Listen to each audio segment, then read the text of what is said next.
Welcome to the Holomovement Awaken Your Purpose podcast, where we interview incredible people that are living and breathing their purpose, and you can too. If you would like to support this programming, drop us a like or leave us a review. Now let's dive in. So, my name is Yasmine El Baggari, and my purpose is to bring humanity together and break down barriers in this world that feels quite disconnected. I'm so excited and thrilled to be interviewing one of my favorite humans on the planet, Frank White.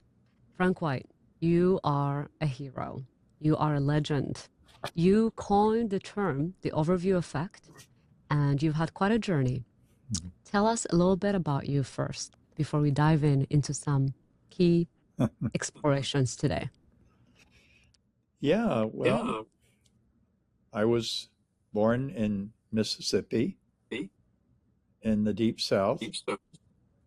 Um, and I would have grown up in Mississippi, but just to show you how interconnected our world is, North Korea decided to invade South Korea, and my father was called back into the army, and we became nomads for many years. And I lived in Virginia, Kentucky, uh, Germany, Arkansas, back to Mississippi. And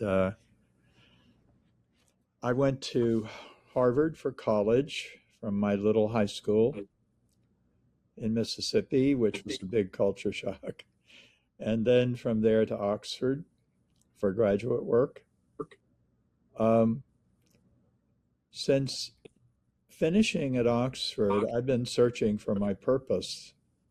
I really have.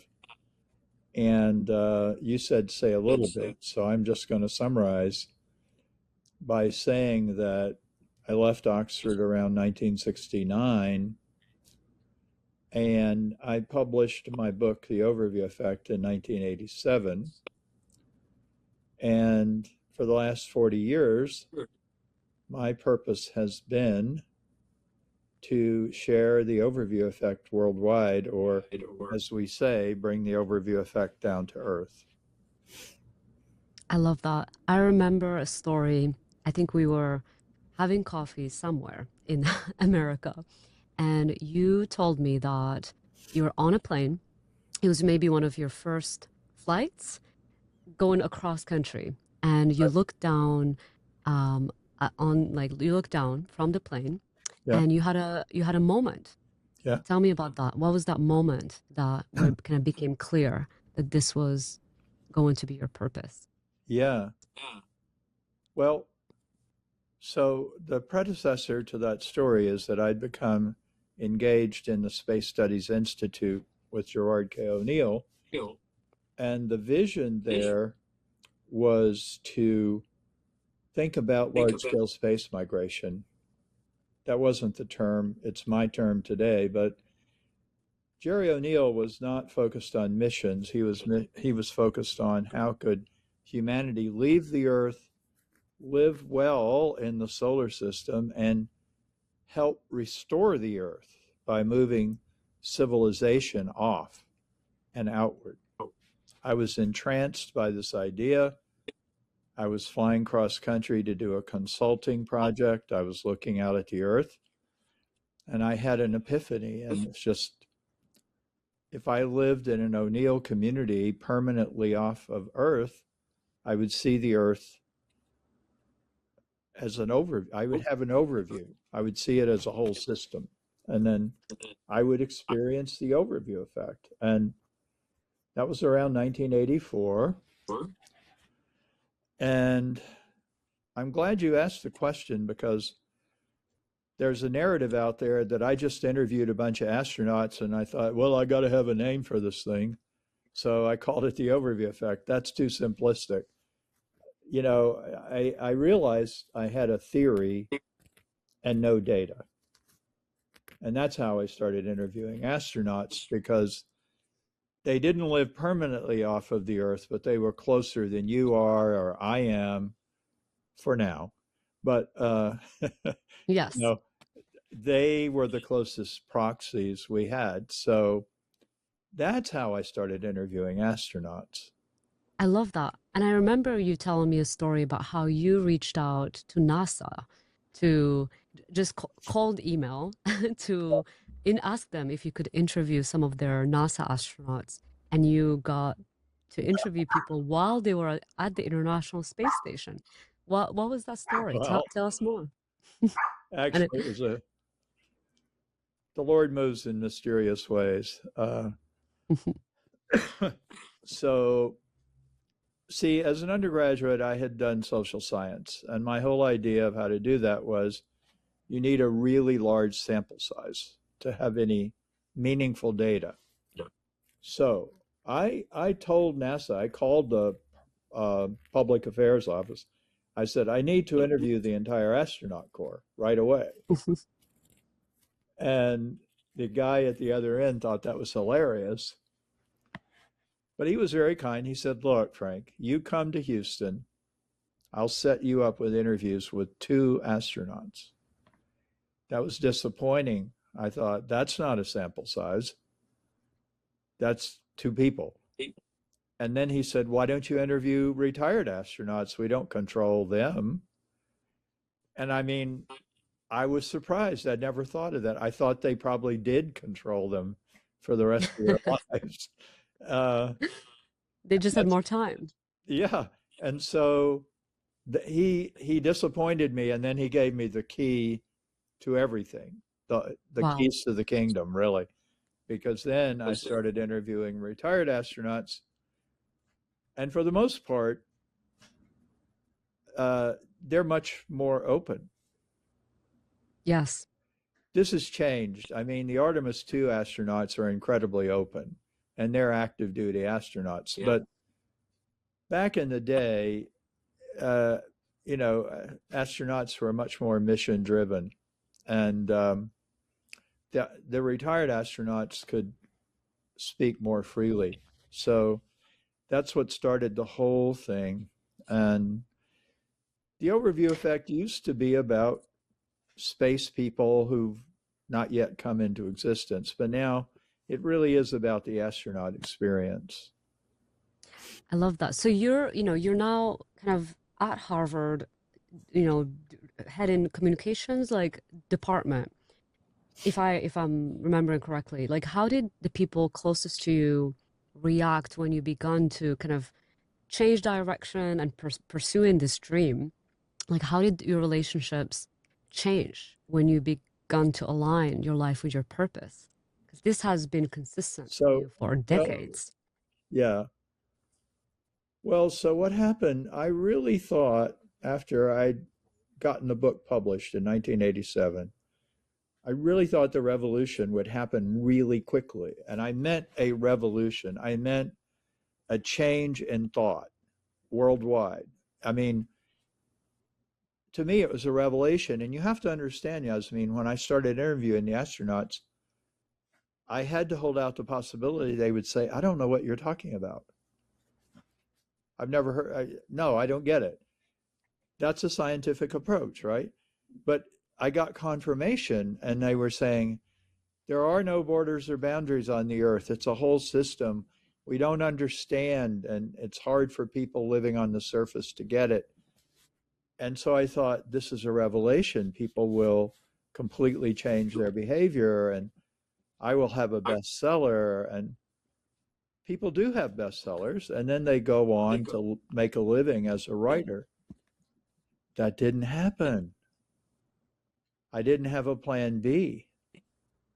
So I thought I knew my purpose, but then the plan didn't work. So I wrecked my finances. And fortunately, Mother Harvard came to my rescue.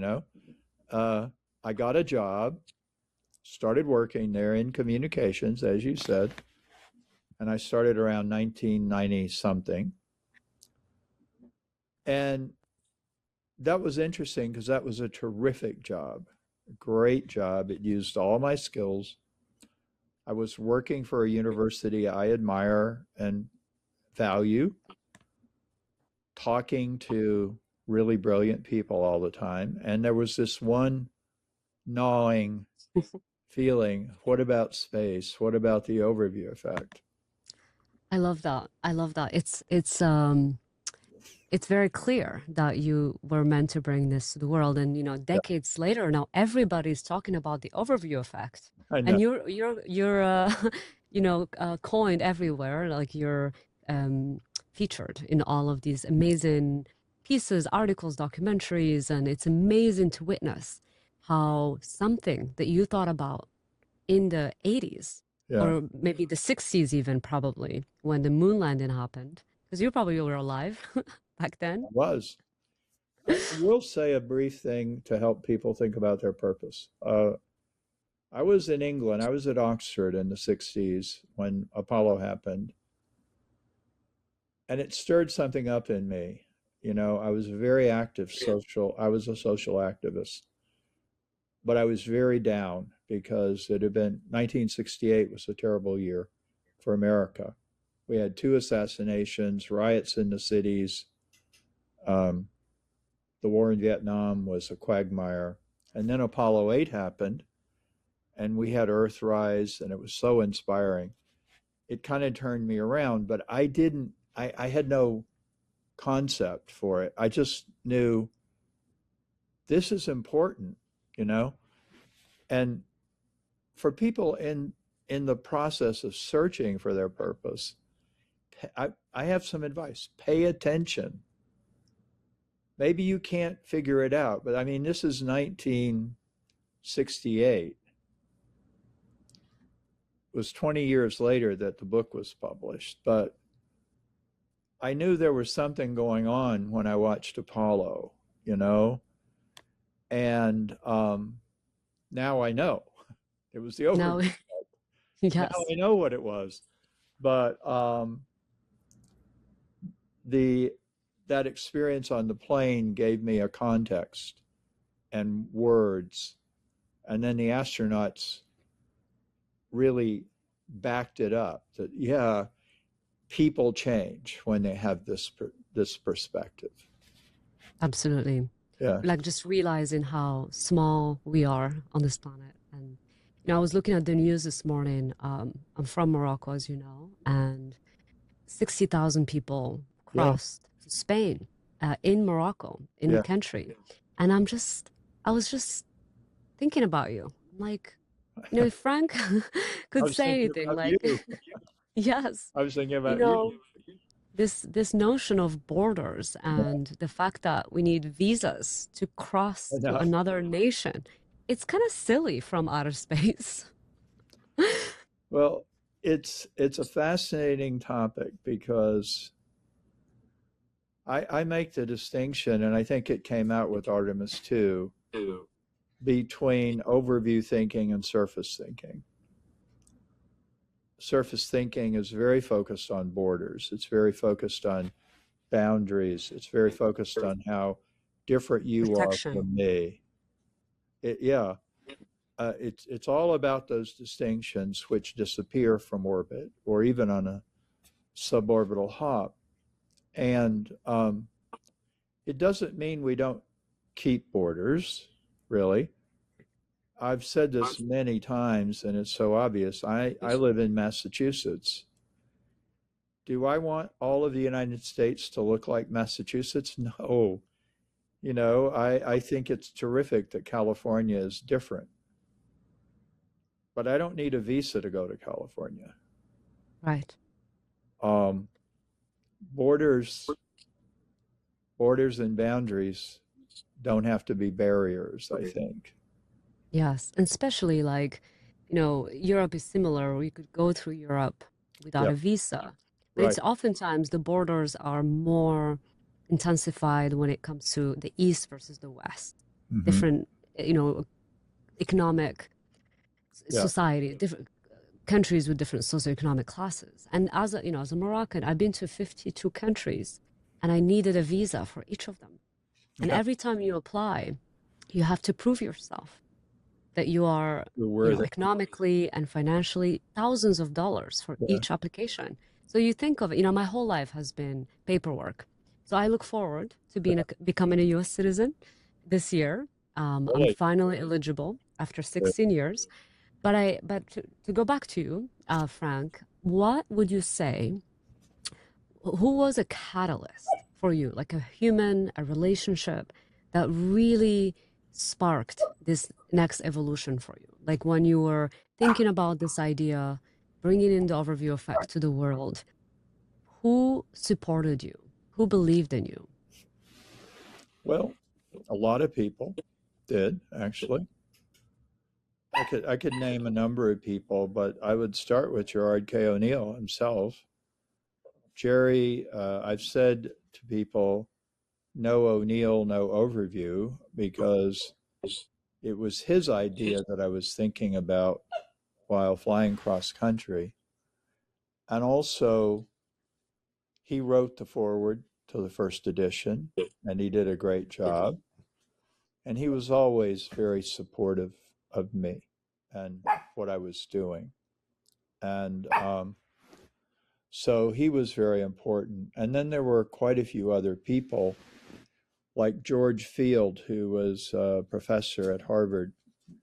And even before I started talking about the overview effect, I met him and I started talking about the fact that we're creating these new civilizations off world.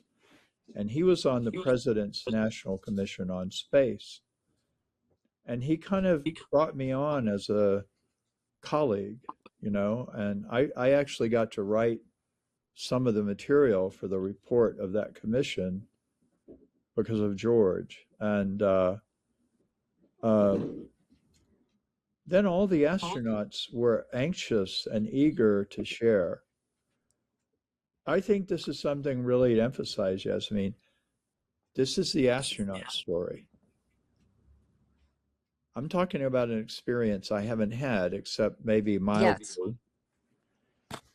But without the astronauts, and in particular, I would mention Edgar Mitchell, who's been very supportive before he died. The astronauts want the story out. They want people to know our perspective is not true. Ron Guerin says we're living a lie Right. on this planet, because it's not really anybody's fault in a way, in the sense that if you'd never left a particular room in your house and you'd never gone outside, that would be your world. And I think there are some people like that who they're homebound for whatever reason, and that's their whole world. So how can they know what the world is like, right? And the astronauts have this unique privilege, and I mean commercial astronauts now, to see what I call it the truth. I mean, it's just the truth. We're on a spaceship. We're not on a stable platform. We're on a spaceship, and it's roaring through the universe. And we all are actually astronauts in that We sense. are floating through through outer space as we speak. And That is and I true. think, it's important that the overview effect as it applies to astronauts is not only seeing the Earth from space, but in space. So you see the Earth, no borders, no boundaries, a very thin atmosphere. And then behind it is this blackness. And you realize, oh, there's nowhere else that we can go and survive but this little tiny blue and white ball. That's it. That's all we have. So, That's beautiful. Mike Foreman said, if you're not a conservationist when you go, you will be when you return. Yes. So It's just true. So inevitable. true. I love it. It's you know, I hear often people, kind of question this idea of space. Like, why go to space when there are so many challenges in the world, right? And of course, this is the question to be asking. I'm curious about your perspective. how would you respond to such question? Because it is true. There are conflicts, there's war, lots of inequality. And people ask, why spend billions of dollars, trillions of dollars going to space when we have urgent challenges that we need to face on planet Earth? Well, that's a multi-level question, and it's a good question. And I urge all people who are advocating space exploration to answer it seriously and don't dismiss it, because, as you know, I'm raising money for a space flight for myself. I have to think about it. What if I am able to raise thousands of dollars to have this experience, the overview effect? What if I spent that money helping the people of Gaza? I could help people, right? I could help people in Gaza. I could help people in Ukraine. So you really do have to ask yourself, what am I going to do with the experience? And I do. I ask myself every day. And I think you have to live up to it. And I think that's why the astronauts want to share their story, you know. So that's one answer, is that um, you do have a choice. You do have a choice. You could spend it in another way. By analogy, um, when I was at Harvard, we worked in fundraising, and people said, why should I give to Harvard? You've got all the money in the world. I'm going to give my money to the homeless shelter. And our answer was, yes, do that. But we would like to have some of your treasure, because we have professors and students looking for a solution to homelessness. So yes, help the people in need, but let's find a solution. Another answer is, I think it might have been Socrates or Einstein or somebody smarter than me. It might have been Claude, I don't know. But they said, you can't solve a problem at the level at which it's been generated. So if you leave the planet and just get that new perspective, you see the problems differently. You understand the interconnectedness of everything. You understand that every problem is interconnected. We can't just solve one problem after the other. It's systemic. Anusha Ansari said after she flew, the problems didn't look as big to me when I came back. And of course, you know Anusha, she's working on the X Prize. She's really working hard to improve life on Earth. So that's another level. But I could give many more answers, but I think the answer is each person has to find that within themselves, each government, each company. And one thing that really encourages me is that I see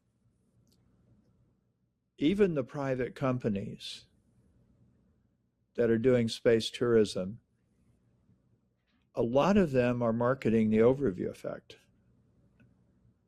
And they're making it clear that they not only want you to go have this experience, but when you come back, they want to support you to make use of it. So I love that. I you know, know Space for Humanity is a of good course, example to Space for Earth, but also empowering and enabling people from developing nations to go to space. We had the first Mexican woman, first yeah, Egyptian woman, yeah. and that's inspiring.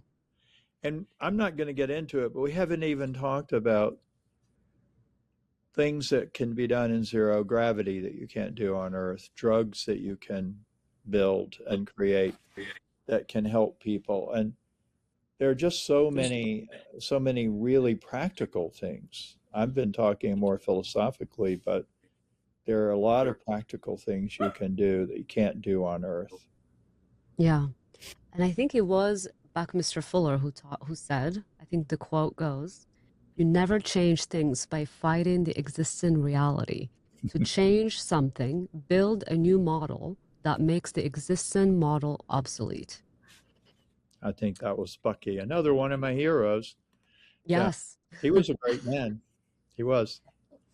I know.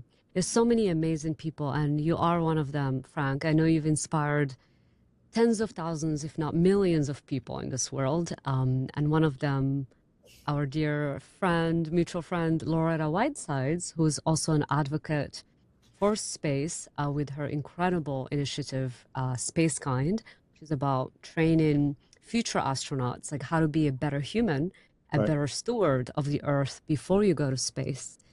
So when you come back, you get to work. That's the whole point. Having that perspective, expanding your horizon, coming back as an Earth ambassador. Mm-hmm. And you've done it. You've gone through the training. I've done Space Kind.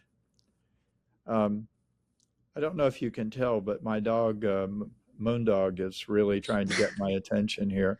I hear him, Moondog. Uh, can you wait just a little while? Yeah, yeah, okay.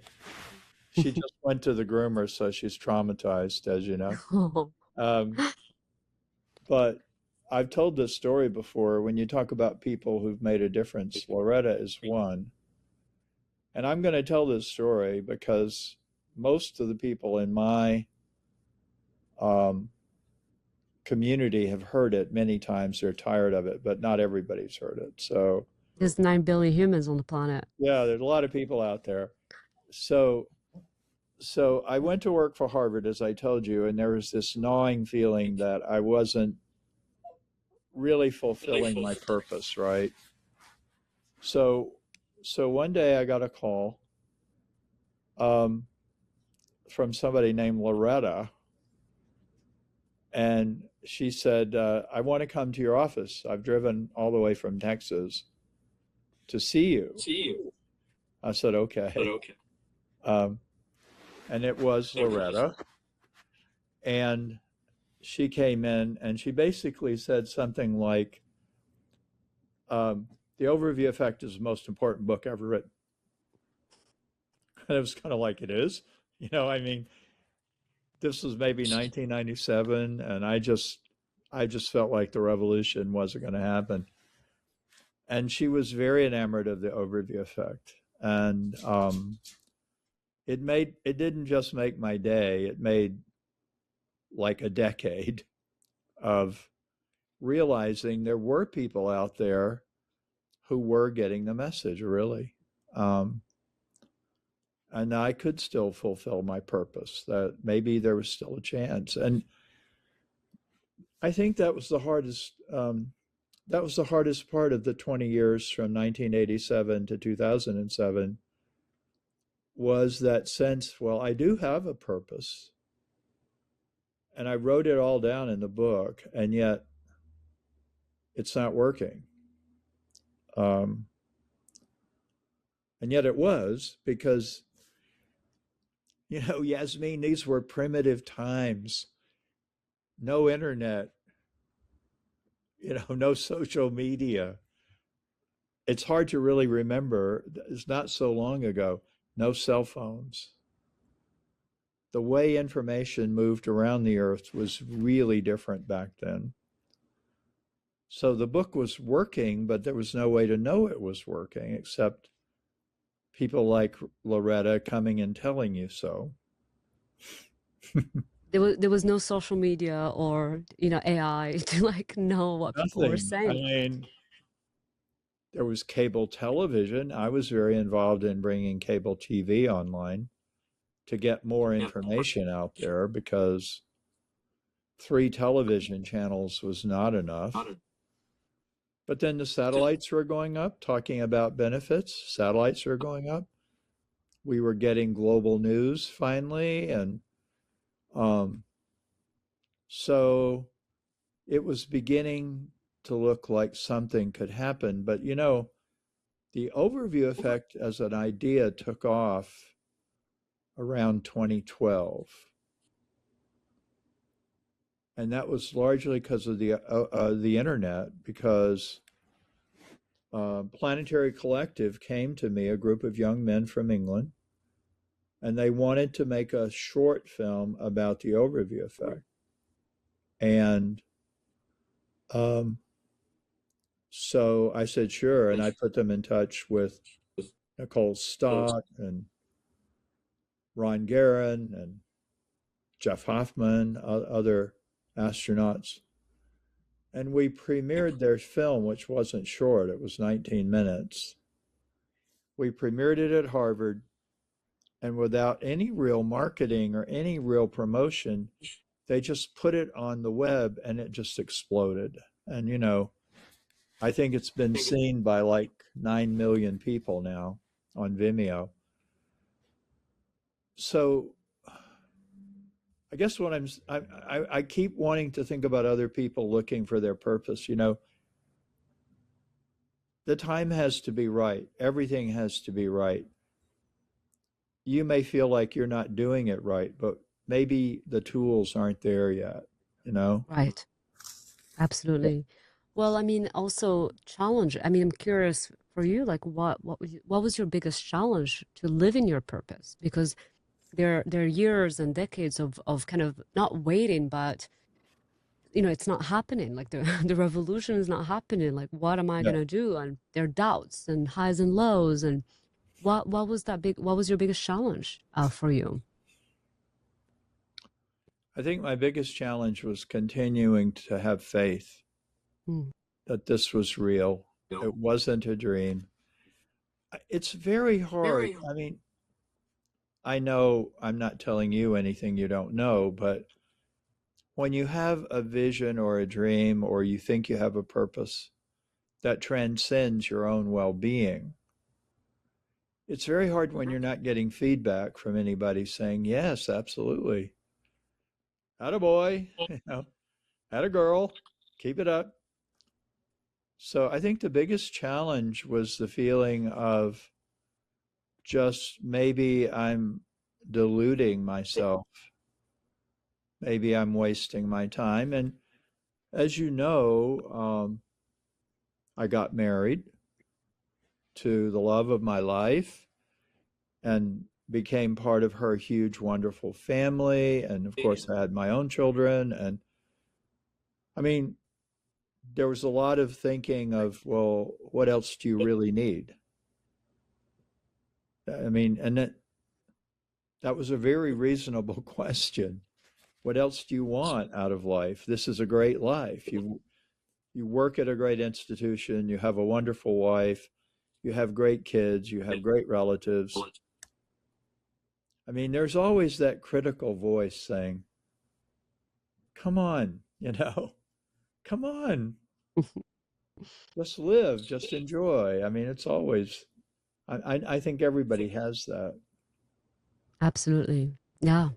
Yeah. I love that you never shied away from it, and now there's a real opportunity for Yeah. you to be going to space. And a crew of our friends, space community, came together, like stewarded by Pablo from Moondao, who Yeah. said, let's make this happen. Let's send Frank White to space. There's a hashtag, send Frank to space. So tell us more about that. What's the latest? We're Sure. all so excited and on the edge of our seat to witness you, fly off into outer space. Tell us more. Well, so first of all, thank you, because you've been a great support in so many ways. Um, I mean, It's an honor. it's people like you, Yasmine, that keep me um, believing, you know. Thank you. Um, you know, you asked me about people who've been supportive. I don't want to forget Dylan Taylor, who has been there for a long time, both for me and the Human Space Program, the nonprofit I co-founded. But I think that since I was maybe 10 years old, I wanted to be an astronaut. I think that's been part of my purpose all along. And you've heard this story. I really had a lot of chances to do it, but I felt that my strength was in the humanities, the social sciences. And until 2021, realistically, unless you were quite wealthy and you could buy a ticket to the ISS through the Russians for $20 million, um, you really needed to be a scientist. You need to be an engineer. You need to be a medical doctor or something. I did not have the credentials to be an astronaut, but that's what I wanted. And in 2021, commercial spaceflight started. So, uh, shout out to Nicole Stott. Um, all along here, Nicole's been saying the first person Blue Origin should have flown was Frank White. And So true. Nicole has been putting it out there, that I should get to go. So, um, I had heard about Moondow. Um, Jared Angaza from the Human Space Program had talked to them, and I met Pablo at a Blue Origin event that I was Ron Rossano's guest at that event. And I actually had set up a meeting with them to talk about the human space program in Moondow. That was the idea. And this is another kind of lesson, follow your intuition. It popped into my head to say, because they had flown two people, right? And I said, if you're looking for somebody else to fly, I'm your guy. And they said, we've been thinking about that. Yeah, we'd like to do that. That's amazing. I think, And Pablo is my neighbor. He lives I know one you block live from my about house. 10 minutes away. Yeah, That's also wild synchronicity like it is. that. I'm thinking about how we sent Frank White to space. Loretta's thinking about it. Nicole Stott is thinking about it. And Yeah, then Pablo down the street, he said, I have the tools to make it happen. yeah, I know. Let's do a campaign.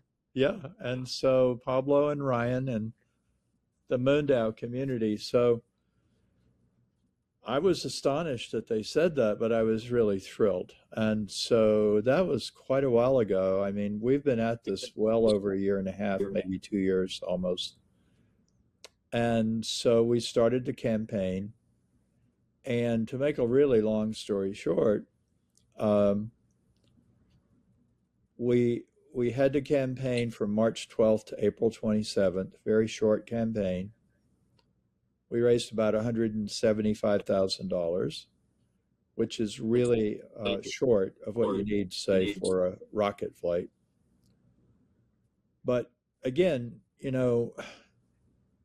persistence is important. And I got to give a shout out to Moondow on this because they could easily have said, Frank, we gave it a good shot. It just isn't there. And so good luck.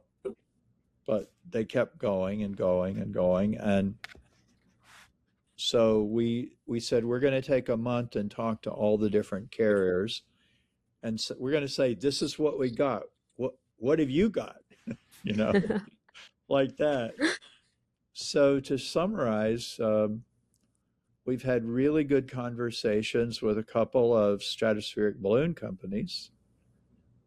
Zafalto is in France and Halo is in Spain.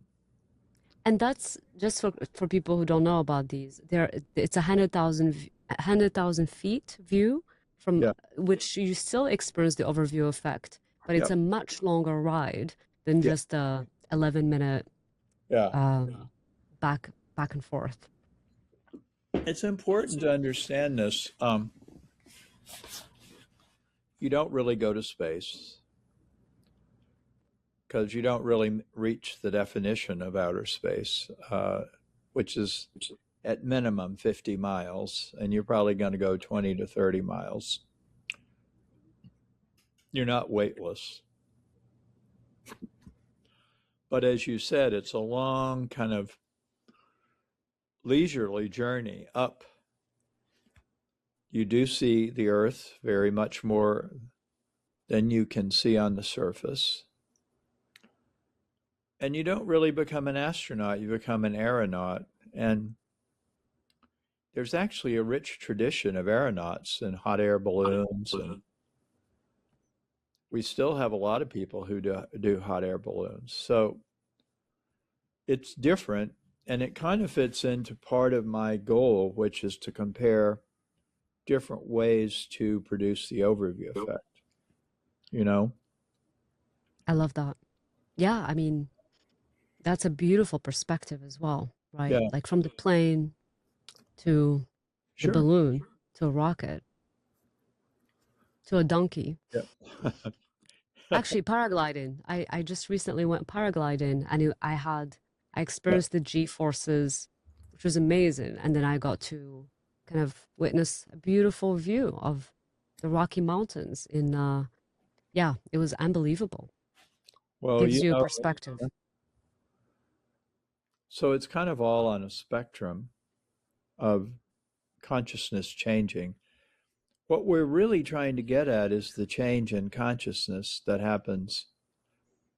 It goes back to why do we spend our efforts leaving the planet when the planet needs our help? Well, if any of these experiences can produce that shift so that a person puts more of their energy into helping the earth, Right. it's worthwhile. And so we are also talking to Virgin Galactic, which is the only rocket game in town, really. Um, and I think I can't say anything about it really because you know about the NDAs. Everybody has Yes, I do. non-disclosures, but we're getting there. You know, we're getting there. So okay, we've got two more questions to explore. We've got 10 more minutes. Okay. Um, what So as you know, and you've been part of the wave, part of the Holomovement wave last year in Asheville. Oh yeah. What do you think and the Holomovement part of the mission is to bring purpose, help people find their purpose and Mhm. connect the dots, interconnectedness across the universe, across the globe. Last year we explored the overview effect with you and Yeah. Chris Simbrowski and the Chris's. And then this year we explored the Enderview effect, which was more like the oceans, and kind of like that lens. Sure. So, what do you think is the effect of living your purpose? Like, what if, like, what is the impact? Do you think living your purpose can have on others around you? So, when someone, is courageous and bold and just goes for it, what do you think is the effect that it produces around you? Well, my theory, and I think you have it too, and I think the whole movement has it too. I think everybody has a purpose. It's there, and as you know, my son is a Zen master, so I'm very aware of Buddhism. And the Buddha did not say you get enlightened. The Buddha talked about how you needed to clean away all the junk that convinced you that you weren't enlightened. You are enlightened, right? So you do have a purpose. To answer your question, I believe that a person living their purpose encourages others to make the effort to find their own purpose. And again, it's not so much a question of striving as knowing, experiencing, and letting it happen. And so, really, it changes your life, not in that it makes it all great or wonderful or easy. It may get harder. It It gives makes you it that more fire. difficult. Huh? Yes. Yeah, it gives you that fire that Yeah. inside. But you I have love that. you have a certain equanimity. It's like I know I'm doing what I'm supposed to do here on Earth, and Yeah, that's really what Loretta talks about in Space Kind. Find out what you're supposed to be doing here on Earth, and go do it. and just do it. And yeah, So, what would the world be like if, let's say, let's imagine that 9 billion of us were living their purpose? What would the world look like? I think it would be a utopia, or as close to a utopia as human beings can get. Um, it seems to me that, first of all, you might make the argument, and I never thought of this before. I think you could make the argument that a lot of the strife, a lot of the violence, a lot of the unhappiness on Earth comes from people who are frustrated. They don't know their purpose. They're not living their purpose. They're unhappy. They're angry. They don't know why. And that can include world leaders. Just because somebody is high up in the hierarchy doesn't mean they're happy or satisfied. Maybe far from it.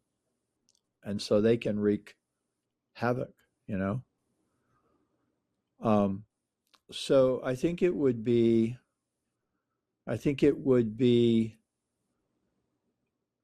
as close to utopia, and that's why I said as close to utopia, because I doubt that it would be perfect.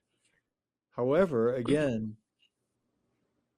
I think people would see the connectedness, and we would understand, as the astronauts say, we're all in this together. It's one of the phrases I've started using that people seem to find meaningful is we are all crew members of Spaceship Earth. And if you talk to somebody who says, "Oh no, I'm a passenger," they're not telling the truth. They're actually a crew member who's not doing their job. And I love that. yeah, it's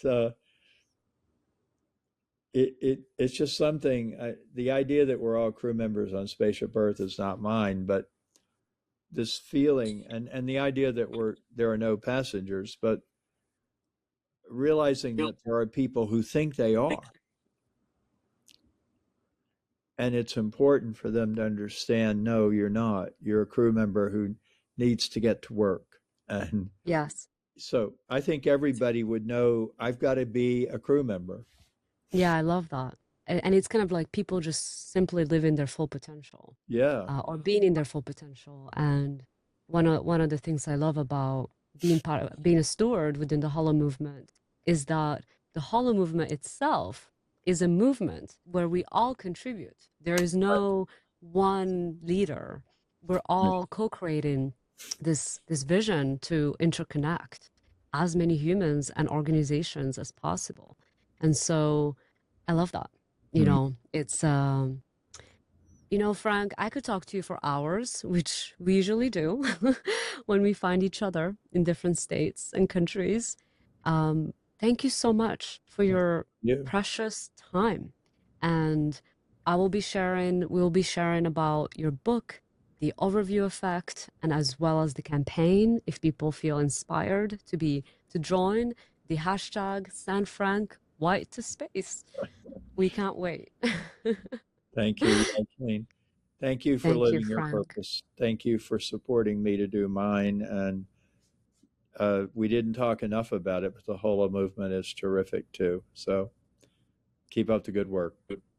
Yeah, thank you. Thank you, Frank. Thank you, everybody, for listening. Have a wonderful day, and we will see you soon. Bye bye.